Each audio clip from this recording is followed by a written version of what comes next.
RERS, les réseaux d'échange réciproque de savoir. RERS est un groupe d'éducation populaire. Les citoyens et les citoyennes participants et acteurs actifs sont sans distinction d'âge, de conviction politique ou religieuse, ni d'origine culturelle ou sociale. L'objectif est de participer concrètement à la vie de la République, même modestement, dans notre ville et dans notre région.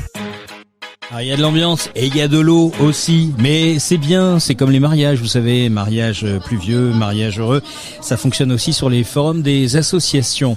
Avec RERS, nous allons à la rencontre d'associations différentes, mais qui ont certainement des choses à partager, et c'est la raison pour laquelle nous sommes ensemble au cœur de ces podcasts, et nous accueillons, figurez-vous, Anne Van Sip, qui est donc la directrice de la MJC Simone Signoret, lieu où depuis une saison, et on entame la deuxième, nous enregistrons une grosse partie des émissions Parlons Laïcité. Vous êtes invité par Jérémy Herbet, ici présent. Parlez-nous un petit peu de votre structure et peut-être aussi un petit peu de vous par rapport à vos fonctions. Bienvenue. Merci beaucoup. Effectivement, la MJC Simone Signoret, c'est pas pour rien qu'on est partenaire proche avec le RERS, parce qu'on est une association d'éducation populaire, et je pense qu'on partage cette idée d'éducation tout au long de la vie, apprendre les uns des autres, partager le savoir, et c'est là-dessus qu'on se retrouve. La MJC, elle propose énormément de choses, à la fois des activités comme les cours de danse, les cours de théâtre, de musique, etc., pour les enfants, pour les adultes, pour les seniors. Mais l'idée de cette MJC avec l'agrément centre social, c'est aussi de monter des projets avec les habitants en fonction de leurs envies, de leurs besoins, et de les accompagner pour que les projets se réalisent. Très bien, ça. Comment est venue l'idée de collaborer sur l'enregistrement de l'émission Parlons Laïcité ? Pourquoi vous nous recevez chez vous ? Alors moi, je vais répondre parce que et ça va être un petit moment, un petit peu d'émotion quand même, parce qu'on va parler d'Annie Bailly. Annie Bailly, c'était, parce qu'elle est morte cet été, un membre à la fois au conseil d'administration de la MJC Simone Signoret et à la fois un membre du conseil d'administration du réseau d'échange réciproque de savoir. Et Annie, depuis des années, nous disait « il faut que vous travaillez ensemble, il faut que vous travaillez ». Et après, on s'est dit « allez, on se lance et on travaille à merveille ». Alors, Annie, on sait que elle est morte, bien sûr. On a une pensée forte à elle parce que c'est le premier forum qu'on fait sans elle. Et voilà, une petite pensée émue quand même pour se souvenir de tous les échanges réciproques de savoir auxquels elle a contribué. Donc Annie a lancé cette collaboration. Quel est le recul que vous avez par rapport justement à ces échanges avec le public qui nous rend visite lors des enregistrements et le fait que chez vous on enregistre une émission de radio, quel est le regard que vous avez vous en tant que directrice sur cet échange ?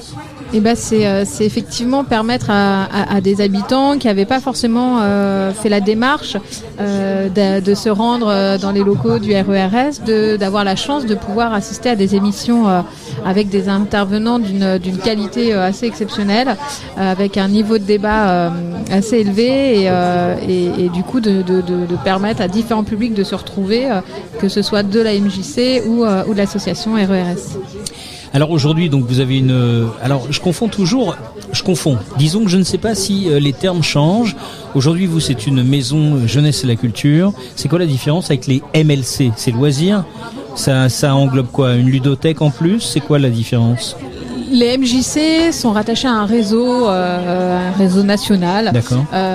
Après, entre les maisons de quartier, les MLC, les MJC, les centres sociaux, on se perd. Il y a des appellations différentes, il y a des nuances, mais je crois qu'on partage quand même un projet commun de travailler avec les habitants et de permettre à tous l'accès à la culture et aux loisirs. Votre plus grosse activité ou vos principaux axes d'activité dans le quartier dans lequel vous êtes aujourd'hui, ça correspond à quoi, ce que vous proposez ? On va dire que l'axe jeunesse est quand même un axe très important. Encore une fois, avec des choses qu'on partage avec le RERS. Le CLAS, c'est quelque chose qu'on fait également à la MJC, donc l'accompagnement aux devoirs. On rappelle que c'est le contrat local d'accompagnement à la scolarité pour les auditeurs qui est... C'est ça, exactement, avec donc un partenariat avec l'État, la CAF et le département. Et donc, ça permet à des enfants d'avoir un accompagnement aux devoirs, de leur apporter de la méthodologie et de pouvoir effectuer aussi des activités culturelles et de loisirs. Aujourd'hui, quelles sont les activités nouvelles, par exemple pour cette saison 2024 que vous allez proposer, ou peut-être l'évolution d'une activité? Qu'est-ce qui est nouveau chez vous pour cette nouvelle rentrée? Et ben on va dire que c'est le deuxième axe important à la MJC, c'est tout ce qui est autour des familles et de la parentalité. On a la chance d'avoir accueilli sur la saison dernière Mélanie en référente famille et qui a développé énormément de projets avec des habitants qui se sont regroupés autour d'elle pour faire émerger de nouveaux projets. On a les petits explorateurs qui sont un temps d'accueil pour les moins de 3 ans avec leurs parents le lundi matin. On a des cours de yoga parents-enfants, pareil, qui sont à l'initiative des habitants du quartier. D'accord. Alors moi j'ai le souvenir un soir, après avoir fini l'émission, on avait un petit peu débordé et ce qu'il y avait juste derrière nous, et c'était intéressant finalement que ça nous arrive, ce sont des mamans qui se retrouvaient le soir pour des cours de danse, et il y avait un mélange. Et c'est là où les échanges sont puissants dans les quartiers, en particulier chez vous. C'est qu'il y avait des mamans de toutes les origines qui se retrouvaient pour danser le soir. Effectivement, alors c'est pour faire de la gym, mais voilà, l'idée c'est d'avoir un moment pour soi, pour se retrouver, parce que alors effectivement ce sont des mamans, mais je pense que c'est la même chose pour les papas. En tant que parents, on est très pris par nos engagements auprès de nos enfants, et donc prendre le temps de se retrouver entre adultes aussi, après de pouvoir prendre un temps pour soi. Et effectivement le cours de gym des mamans à la MJC permet de se retrouver, quelle que soit sa culture, quel que soit son quartier d'habitation sur la ville, et c'est d'une richesse d'échange effectivement aussi à ce moment-là. Ce qui est vraiment en commun entre nous, c'est l'éducation populaire. C'est finalement l'éducation populaire, c'est l'éducation du peuple, par le peuple, pour le peuple. Et c'est ce que favorise toutes ces structures-là, se dire on va s'enrichir mutuellement, on va partager, coopérer et pouvoir développer des compétences inouïes qu'on n'a même pas imaginées et faire société finalement. Et l'anecdote sur ce cours de gym des mamans, c'est encore une fois, c'est pas l'équipe de la MJC qui a eu l'idée, quoi. Ce sont des mamans qui avaient envie de ce temps-là, qui ont trouvé un coach sportif, qui ont réfléchi aux tarifs. Voilà, c'est vraiment un projet d'habitants. Vous mettez à disposition les locaux. Oui. Et vous ouvrez aussi à ceux qui ont l'habitude de venir chez vous, vous proposez ce qui arrive, ce qui est amené par des habitants ou des habitantes du secteur. Exactement. Et ça, je pense que voilà, je défends beaucoup la forme associative, mais voilà, c'est ça la richesse du milieu associatif, c'est de pouvoir être réactif et pouvoir mener un projet sans avoir des obligations administratives, une surcharge qui peut être le cas dans d'autres structures. Et voilà, là, c'est important de défendre le milieu associatif aujourd'hui en France, puisqu'il y a une énergie, une puissance dans ces structures très importante. Est-ce qu'il y a un projet que vous avez lancé, qui n'est pas encore abouti, et qui serait dans ce podcast un peu dit en avant-première? Eh ben, on a la chance cette année d'accueillir les Ripper Café à la MJC. Ouais. Donc il y en aura aussi dans des maisons de quartier sur la ville d'Évry-Courcouronnes. Mais qu'est-ce que c'est? Et donc les Ripper Café. Alors on va peut-être lancer un petit défi à Jérémy. Qu'est-ce que c'est le Ripper Café? Mais c'est pas juste, moi je voulais que Anne elle m'en parle, j'adore tellement. Il peut y avoir un lien, Anne, avec MacGyver. Ah. Il y a un lien, effectivement. Il y a un lien avec MacGyver. Ça veut dire que avec les Ripper Café, on peut remettre de désamorcer des bombes avec une épingle à nourrice? Ah, alors Anne. Alors, il faudrait que j'en parle aux animateurs du Ripper Café, voir c'est si. pas MacGyver. Mais c'est. Alors, on peut dire Anne. Enfin, je sais pas si Anne est d'accord avec moi. Ta réponse est plutôt pas mal. Il y a de l'idée. Sauf que, bon, évidemment, il y aura pas de bombe. Ah. Hein? Ouf. Par contre, une cafetière, c'est possible. Voilà. Avec une épingle à nourrice. Avec une épingle à nourrice pour réparer effectivement une cafetière. Non, ça c'est très tendance. C'est-à-dire, et puis évidemment, c'est pour l'écologie, pour ne pas jeter.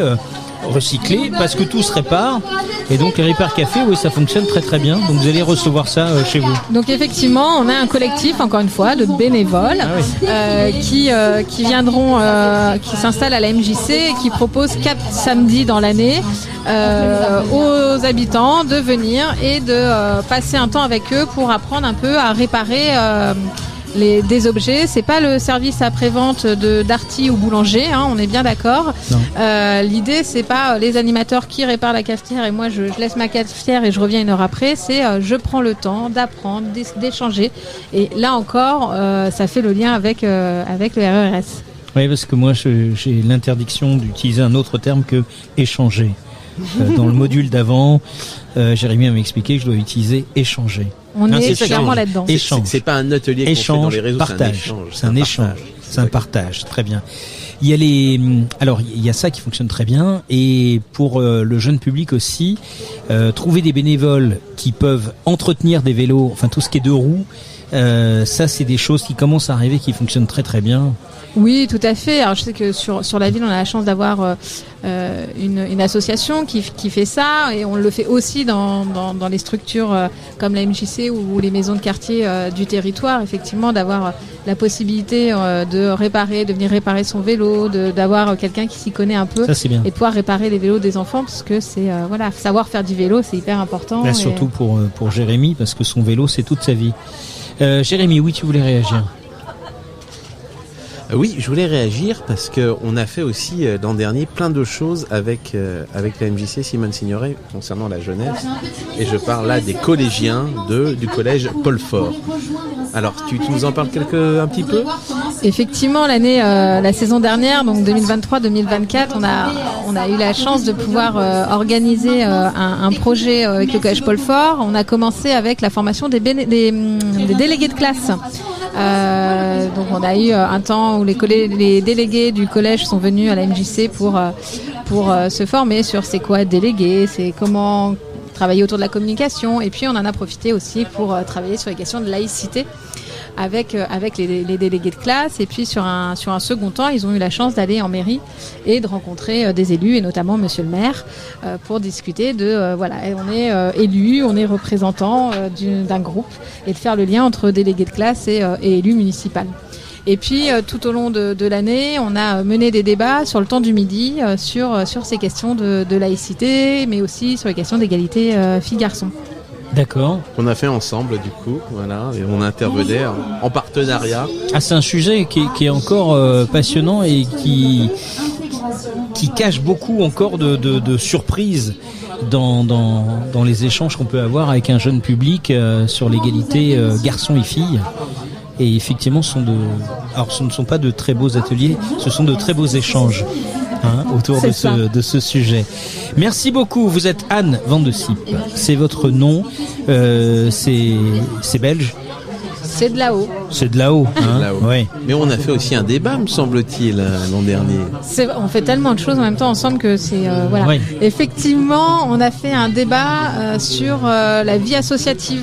J'en parlais tout à l'heure, en tant que je défends beaucoup la vie associative, et effectivement on a relancé l'année dernière les débats à la MJC, et on a bien sûr fait appel au RERS pour co-animer ce débat sur la vie associative. Avec le maire adjoint à la vie associative qui Monsieur était là Chatagnon, aussi. tout à fait. Ouais. MJC Simone Signoret. Est-ce que vous avez un site internet? Les gens qui vous écoutent peuvent vous retrouver sur le net, j'imagine. Effectivement, MJC Simone Signoret, on a un site internet et on a également une page Facebook. C'est incroyable.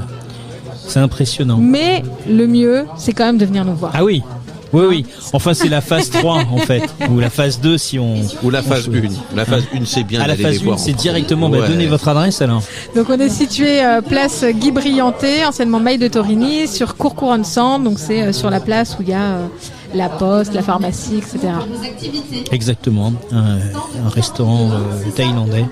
Et une salle de spectacle est plutôt sympa chez vous. Effectivement, on a la chance de construire aussi grande, la scène est aussi grande que la partie réservée au public. On a une belle scène. C'est du 50-50. Là aussi, c'est du partage. Exactement. Voilà. Et c'est du partage puisqu'on co-construit la saison culturelle avec la ville d'Évry-Courcouronne, le service culturel de la ville d'Évry-Courcouronne, et avec une grosse programmation adultes, jeunes publics, concerts, théâtre, expo, donc à venir découvrir avec plaisir. Vous nous avez donné envie, Anne. Merci beaucoup. Vous restez avec nous. La pluie tombe, mais vous êtes chez vous, vous écoutez ce podcast, alors que nous, on sera déjà rentrés depuis longtemps. Il y a d'autres podcasts qui vous attendent juste en dessous. Il y en a aussi au-dessus, parce que le premier, c'est la présentation de Jérémy Herbet. Allez, à tout de suite. Cette émission est à présent terminée. Retrouvez l'ensemble de nos podcasts sur notre site www.rers-evry.fr. Et pour rester informé de notre actualité et communiquer avec nous, rendez-vous sur notre page Facebook.